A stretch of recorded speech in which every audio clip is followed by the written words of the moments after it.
7:44, saludamos a la asambleísta de la bancada de Acción Nacional, Ana Belén Cordero. Asambleísta, gracias por acompañarnos, buenos días. Bueno, se empieza a configurar aparentemente un escenario de enjuiciamiento o de búsqueda de destitución del presidente de la República por el caso Encuentro. Y para empezar, quiero que escuchemos a la vicepresidenta de la comisión del caso Encuentro, Mireya Pazmiño, qué es lo que dijo ayer. Bueno, con toda la información que tenemos, más las comparecencias, la comisión tomará algunas decisiones. Va encaminado a que sea una salida constitucional que se le va a dar al país. ¿Cómo? Puede ser un juicio político. Hay varios indicios que apuntan para el juicio político para el señor presidente. Ok, esto más lo que dijo la presidenta de la comisión, Viviana Veloz, que le empezó a contar los días al presidente. ¿Qué opina usted? Mire, nosotros vivimos una época donde se festejaban y se celebraban las narcovalijas y los comecheques y las estancias en lujosos hoteles aquí en el país. Y creo que en este momento, cuando hay democracia, es cuando se investiga. Tanto lo está haciendo la señora Fiscal General del Estado como la Asamblea Nacional. Esos espacios en otros momentos, en otros gobiernos, ni siquiera existían, Milton. Entonces, yo creo que es importante tener claro que hay que establecer claramente cuáles podrían ser las potenciales causales de un juicio político. Y efectivamente, en los hechos denunciados por medios digitales y reproducidos en otros medios de comunicación, no se configura ninguna de las causales de juicio político. Lo digo yo, que soy vicepresidenta de la Comisión de Fiscalización y que tengo claramente establecidos cuáles son esas causales. Y dicho sea de paso, luego de ello, en caso de plantearse, tendría que ir a la Corte Constitucional para plantear en sí una admisibilidad en ese caso, ¿no? A ver, hay dos vías. Digamos, la vía de la muerte cruzada la puede aplicar el presidente, la Asamblea ya no la puede aplicar.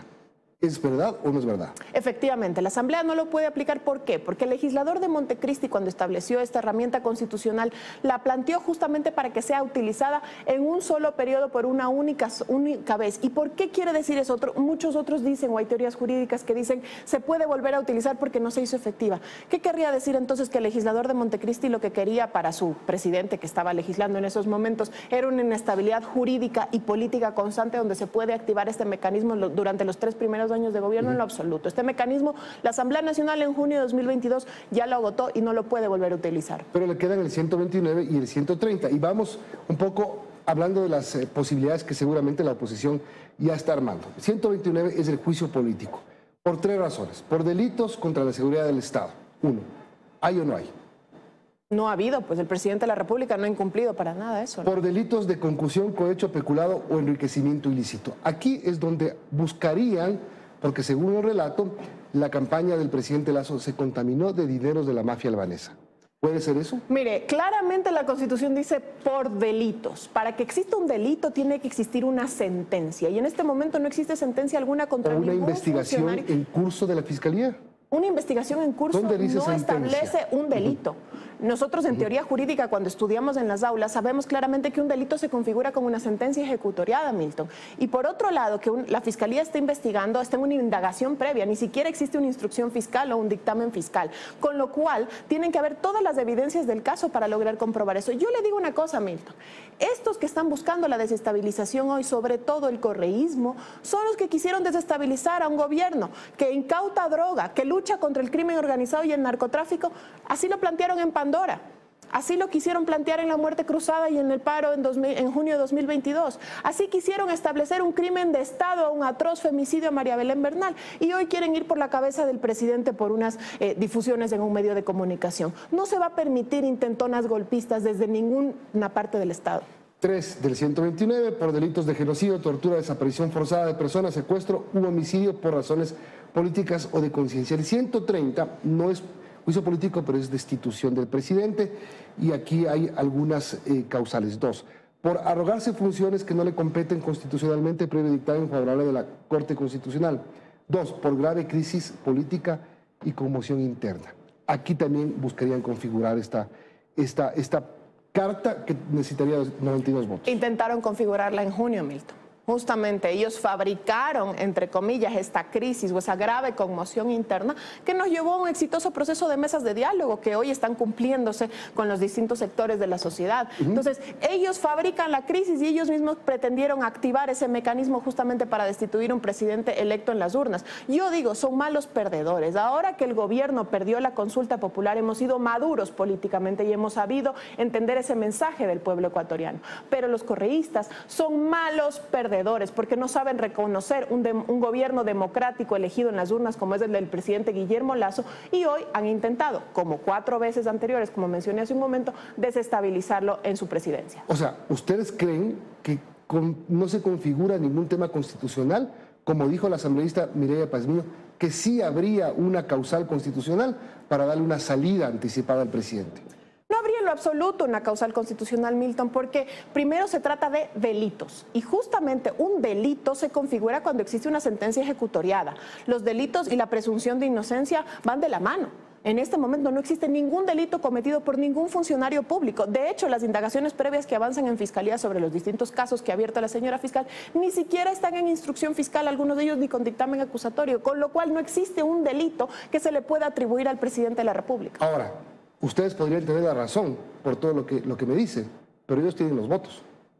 Efectivamente, yo creo que como lo ha planteado el flamante ministro de Gobierno, Henry Cucalón, el diálogo es la estrategia, pero jamás podrá ser la desestabilización. Y ese diálogo tiene que ir en torno a una cruzada nacional por la inseguridad. La Asamblea Nacional tiene en sus manos una herramienta muy potente que es la enmienda constitucional para colaborar entre la policía y las Fuerzas Armadas. Creo que en eso la Asamblea puede también hacerse un lavado de rostro, un lavado de cara y trabajar por la ciudadanía. En mucha deuda ha quedado ya la Asamblea Nacional. Otro de ellos, por ejemplo, es la reforma laboral. Yo creo que en eso puede trabajar la Asamblea y estos momentos de diálogo que ya han empezado. Mire usted, por ejemplo, el gobernador del Guayas se ha reunido ya con las autoridades electas, la señora prefecta y el señor alcalde electo de Guayaquil. Creo que eso es importante, un importante paso. ¿Por qué? Porque lo que los ecuatorianos necesitan es unidad nacional, no rencillas políticas. Pero eso no se ve en la Asamblea. ¿En la Asamblea usted cree que hay posibilidad de dialogar? Más ahora que incluso Viviana Veloz, la presidenta de la comisión, dijo que el presidente tiene 10 días. El 23 de febrero van a entregar el informe. ¿Adelantó o no oposición? Primero que nada, ella adelantó posición. Yo que soy vicepresidenta de la Comisión de Fiscalización y he llevado adelante 14 juicios políticos, jamás se me ha ocurrido adelantar un criterio o una posición en un medio de comunicación ni públicamente porque tengo que revisar toda la documentación. Eso puede caer en una figura similar al prevaricato. Pero ¿quién lo va a encauzar así? Mire, yo creo que aquí en realidad lo que tiene que trabajar la Asamblea Nacional, y ahí debo decir un tema, hay 279 movimientos políticos inscritos en el país. Pues si 4 movimientos políticos que están representados en la Asamblea no quieren dialogar, le están dando la espalda a los ecuatorianos que eligieron al presidente Lasso en las urnas, pues habrán otros 170 movimientos políticos que sí quieren conversar con el presidente Lasso y, por supuesto, autoridades electas que tienen su representatividad en las provincias. Ahora, en todo esto que se ha dicho, asambleísta, hay un informe archivado por parte de la Fiscalía, este tema del narcotráfico, del caso de la mafia albanesa. Pues, ¿dónde están los informes de la UAFE, por ejemplo? Bueno, los informes de la UAFE en estos momentos, no solo en estos momentos, por ley y por disposiciones del COE Nacional, gozan de reserva, digamos así. Tan es así que la comisión que está investigando el caso pidió el levantamiento de esa reserva y esa reserva no se puede levantar si no es por una reforma legal. Pero más allá de eso, Milton, yo a lo que sí quiero cuestionar y preguntar, ¿cómo un informe que supuestamente pertenece a inteligencia de la Policía Nacional, que consta en un proceso fiscal o penal, que fue archivado por la orden de un fiscal y luego ratificado por un juez, es difundido así ampliamente? Mire, nosotros tenemos como funcionarios públicos y los ciudadanos que tengan en su poder documentos reservados, llámese por ejemplo un informe con responsabilidad penal, tenemos consecuencias penales si divulgamos documentos reservados. Yo aquí solamente me pregunto y me cuestiono, ¿hasta qué punto divulgar un documento confidencial que fue archivado en un proceso penal, que entiendo ahora la fiscal lo va a recibir en su despacho para revisar todos los indicios, lo cual me parece muy bien, puede ser divulgado así públicamente sin responsabilidad? Aquí no es problema de la prensa, que a la prensa nos llegan informes, nos llegan datos que obviamente tenemos que contrastarlos para poder divulgarlos. Aquí el problema es quién lo filtra. Efectivamente, no es el problema del mensajero, en lo absoluto, y hay total libertad y respeto para aquello. El problema es cómo lo filtra, en qué condiciones, a dónde lo filtra y con qué objetivos lo filtra. Bueno, ayer el presidente no estuvo tan tranquilo con el mensajero. Bueno, son las posturas del presidente Lasso, yo siempre las apoyaré y las respetaré. Creo que el mensajero es el menor de los inconvenientes aquí. Aquí es el problema o el camino hacia la desestabilización de un gobierno democráticamente elegido en las urnas. Y yo creo, con inconvenientes, quizás con errores que tenemos que enmendar, que tenemos que aprender, pero más allá de ello, querer hacer una intentona golpista desde un sector, desde la Asamblea Nacional, desde distintos sectores, eso configura claramente un delito. ¿Usted está totalmente segura de que el gobierno del presidente Lasso es honesto? Mire, yo no puedo meter las manos al fuego por nadie que no sea por mí. Lo que yo sí puedo decir es ¿Ni que... por el presidente?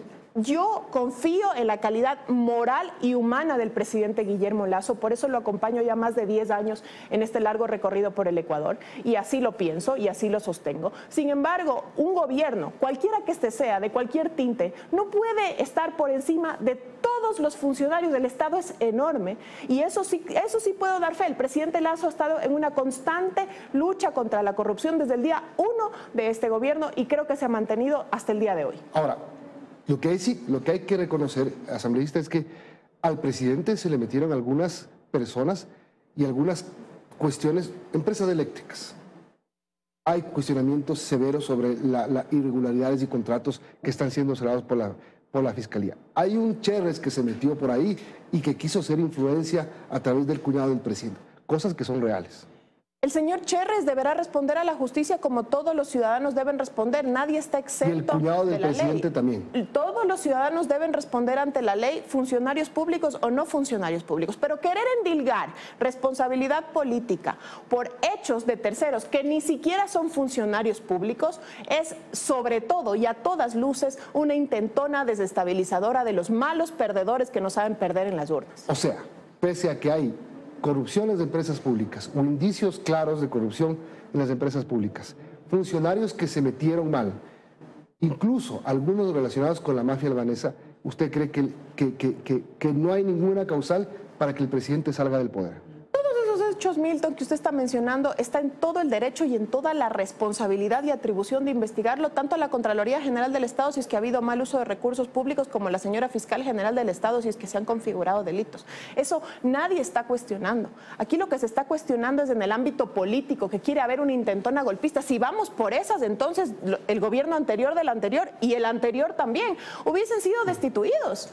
O no, nos olvidamos o tenemos memoria corta pues del comecheques, de la narcovalija, de la refinería del Aromo, etcétera, ¿no? Entonces vamos teniendo un poquito a refrescar la memoria y decir, no porque en gobiernos anteriores tuvieron una aplanadora en la Asamblea Nacional o insultaban periodistas en sabatinas o los mandaban a volar por los tejados, vamos a querer abusar aquí de un gobierno democráticamente elegido en las urnas. Si en la Asamblea intenta, y con esto termino, un juicio político o una destitución del presidente, me imagino que el presidente activará la muerte cruzada antes.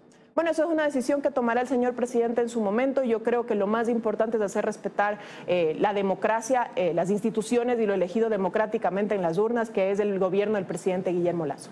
Gracias, asambleísta Ana Belén Cordero, vicepresidenta de la Comisión de Fiscalización, asambleísta de Creo y de la bancada BAN.